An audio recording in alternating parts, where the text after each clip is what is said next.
መለኪያዬ የለም መስመሪያዬ የለም እንዴት ታላቅ እንደምን ታላቅ።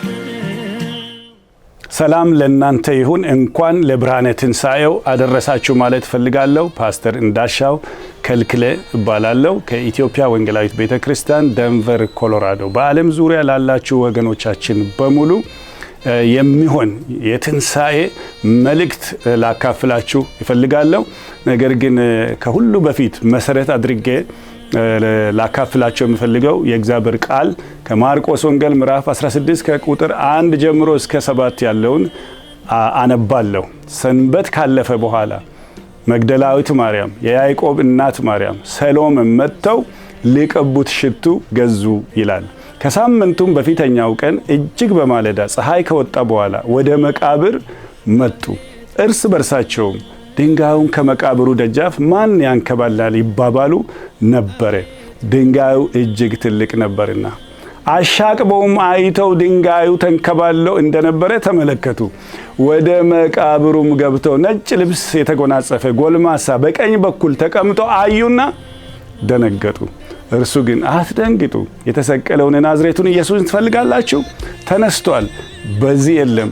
እነሆ እርሱን ያኖሩበት ስፍራ እዩ። ነገር ግን ሄዳችሁ ለደቀ መዛሙርቱ ለጴጥሮስም ወደ ገሊላ ይቀድማችኋል እንደነገራችሁ በዛ ታዩታላችሁ ብላችሁ ንገሩት አላቸው። 3 ነገሮችን ላካፍላችሁ ፈልጋለሁ። ከዛ ግን በፊት አንድ ምሳሌያዊ እውነት ላስተላልፍላችሁ። አንድ አስተማሪ ነበረ። ለተማሪዎቹ ምን ይላል? አሁን በህይወት እየኖሩ ያሉት ሰዎች ከምታደንቋቸው ታላቅ ኃያል ብላችሁ ከምታደንቋቸው ሰዎች መካከል ስለ አንድ ሰው ታሪክ አንድ ገጽ ትስስ ጽፋችሁ አምጡ ብሎ ይነግራቸዋል። ተማሪዎች ስለተለያዩ ሰዎች በጣም ኃያል ነው፣ አዋቂ ነው፣ ሰርቷል የሚሉትን የብዙ ሰዎች ታሪክ ጽፈው አመጡ። ከነዛ ተማሪዎች መካከል ግን አንዱ ስለ ኢየሱስ ክርስቶስ ጽፎ ላስተማሪው ሲያመጣ አስተማሪው የሰጠውን መመሪያ እንደሚገባ አልተከተልክም መሰለኝ ይለዋል። ለምን ስለው ተማሪው አሁን በህይወት ስላሉት ሰዎች ነው ያልኩት፣ አንተ ግን ያመጣው ስለ ኢየሱስ ክርስቶስ ነው አለው። በኋላ ተማሪው እጁን አነሳና መምህር ኢየሱስ ክርስቶስ ሕያው ነው አለ። ዛሬ ላበስርላችሁ የሚፈልገው ታሪክ ምንድነው? ኢየሱስ ክርስቶስ ሕያው እንደሆነ ላበስርላችሁ ነው የመጣሁት። ከዚህ ታሪክ ውስጥ ግን አሁን ቅድም ካነበብኩት ታሪክ ውስጥ የማርቆስ ወንጌል ምዕራፍ 16 ቁጥር 1 እስከ 7 በምናይበት ጊዜ ስለ 3 ሴቶች እንመለከታለን። መግደላዊት ማርያም፣ የያዕቆብ እናት ማርያም፣ ሰሎሜም ነበሩ ይላል። እነዚህ ሴቶች ጌታን በቅርቡ የተከተሉ ሰዎች ናቸው። በቅርብ ከመከተላቸው ውስጥ አንዱ ኢየሱስ ክርስቶስ በተሰቀለበት ጊዜ ሲቀበርም ቀርበው ካዩት ሰዎች መካከል ናቸው። ይህንን ታሪክ ማቴዎስ ወንጌል ምዕራፍ 27 ከቁጥር 60 እስከ 66 ማየት እንችላለን። ስለዚህ ባዩት ታሪክ ውስጥ የተገነዘቡት አንዱ ነገር ምንድነው? በጌታ በኢየሱስ ክርስቶስ መቃብር ላይ ታላቅ ድንጋይ እንደተደረገ በትልቁ እንደታተመ፣ ያ ብቻ አይደለም ደግሞ ጠባቂ በመቃብር ዙሪያ እንደነበሩ ያዩ ሰዎች ናቸው። በዚህ በትንሣኤ ማግስት ግን ይሄን ሁሉ ተግዳሮት አልፎ ነው የሚሄዱት። እየሄዱ እያሉ የሚነጋገሩት ኢየሱስ ክርስቶስ ተነስቷል ብሎ አይደለም፣ መቃብሩ ባዶ ነው ብሎ አይደለም።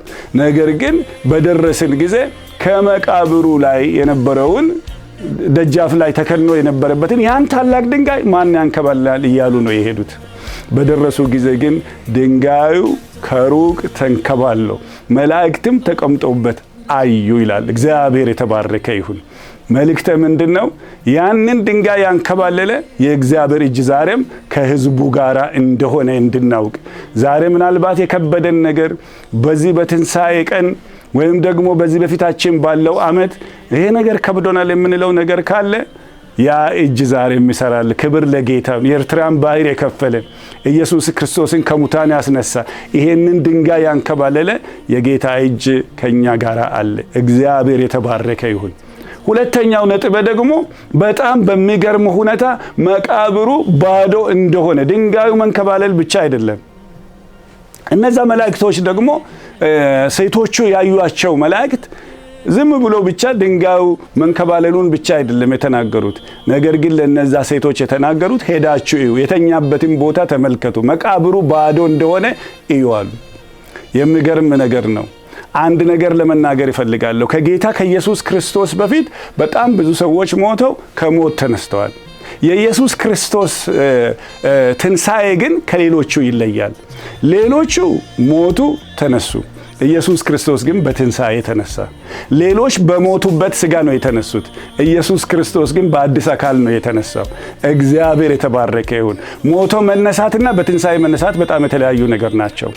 አልዓዛር ሞቶ ነበረ። ያንኑ ሥጋ ይዞ ነው የተነሳው። ምን አይነት ሥጋ? ተመልሶ የሚሞት ማለት ነው። ኢየሱስ ክርስቶስ የተነሳበት ሞት የትንሣኤ አካል ነው። እንግዲህ በዚህ በትንሣኤ አካል ኢየሱስ ክርስቶስ ከመቃብሩ ደጃፍ ድንጋዩ ሳይንከባለል እኮ መሄድ ይችላል። ለምሳሌ ዮሐንስ ወንጌል ምዕራፍ 20 ላይ ደጆች ተዘግቶ እያሉ ያለምንም መስኮት ያለምንም በር ገብቶ ነው የተገናኛቸው። በዛ ማንነቱ ከመቃብር ወጥቶ ሊሄድ ይችላል ጌታ ኢየሱስ ክርስቶስ። ነገር ግን ድንጋዩ የተንከባለለው መቃብሩ ባዶ የሆነው ኢየሱስ ክርስቶስ በዛ በኩል እንጂ በሌላ በኩል ስለማይወጣ አይደለም። ሴቶቹ መጥተው ገብቶ እንዲያዩ፣ ደቀ መዛሙርቶቹ ከነሱም በኋላ የመጡት ገብተው እነ ጴጥሮስ እነ ዮሐንስ ገብተው መቃብሩ ባዶ እንደሆነ እንዲያዩ ነው። ክብር ለጌታ ይሁን። ዛሬ ማስተላለፍላችሁ መልእክት አንዱ መቃብሩ ባዶ ነው። ኢየሱስ ክርስቶስ ሞትን ድል አድርጎ ተነስቷል። እግዚአብሔር ይመስገን። ሶስተኛው ደግሞ ላስተላልፍላችሁ የምፈልገው መላእክቶቹ የተናገሩት ነገር ነው። አትደንግጡ። የተሰቀለውን የናዝሬቱን ኢየሱስን ትፈልጋላችሁ? ስለ ኢየሱስ ክርስቶስ መሰቀሉንም መላእክት ተናገሩ። ተሰቅሎ ነበረ፣ አሁን ግን ተነስቷል። ሞቶ ነበረ፣ አሁን ግን ተነስቷል። ተቀብሮ ነበረ፣ አሁን ግን ኢየሱስ ክርስቶስ ሞትን ድል አድርጎ ተነስቷል። የተሰቀለውን የናዝሬቱ ኢየሱስን ትፈልጋላችሁ? ተነስቷል። በዚህ የለም። እነሆ እርሱን ያኖሩበትን ተመልከቱ። ነገር ግን ይሄን ነው ላስተላልፍላችሁ የምፈልገው። ነገር ግን ሄዳችሁ ለደቀ መዛሙርቱ ለጴጥሮስም ወደ ገሊላ ይቀድማችኋል፣ እንደነገራችሁ በዛ ታዩታላችሁ ብላችሁ ንገሯቸው። ሂዱና ይህንን የምስራች ተናገሩ። ለጴጥሮስም ለደቀ መዛሙርቱም እንደገና ደቀ መዛሙርቱ ደግሞ ለሚቀጥለው ሕዝብ ተናገሩ። እግዚአብሔር ይመስገን። ብዙ ጊዜ በወንጌል ላይ በምናይበት ጊዜ ጌታ የፈወሳቸው የባረካቸው በጣም ጌታ የተገናኛቸውን ሰዎች ምን ይላቸዋል? አልፎ አልፎ ለማንም እንዳትናገሩ ይላቸው ነበር። ለምጻሙን አነጻ፣ ለማንም እንዳትናገር አለው። ሰውየው ግን ከሆነለት ክብር የተነሳ አልፎ ሄዶ ለብዙ ሰዎች ተናገረ ይላል እግዚአብሔር ቃል። እኛ ግን አትናገሩ የተባሉ ሰዎች ከተናገሩ ተናገሩ የተባልን እኛ ምን ያህል መናገር አለብን በታላቅ ደስታ። እነዚህ ሴቶች እየፈሩ እየደነገጡ ከዛ በኋላ ግን የሆነውን ነገር ለመናገር ወደ ደቀ መዛሙርቶቹ ሄዱና ተነስቷል እኮ ምንድነው የተባላችሁት? በገሊላ ይቀድማችኋለሁ እንዳለ ሂዱ፣ በዛ ታዩታላችሁ። እግዚአብሔር ይመስገን። ልክ እነዚህ ሴቶች እንደተናገሩ ጌታ በገሊላ ቀደማቸው። ጴጥሮስንም አገኘ፣ ደቀ መዛሙርቶችንም አገኛቸው። አቤት እንዴት ደስ ይላል! ከጌታ ጋር መገናኘት። ራእይ ይለወጣል፣ አቅም ይገኛል። እግዚአብሔር ይመስገን።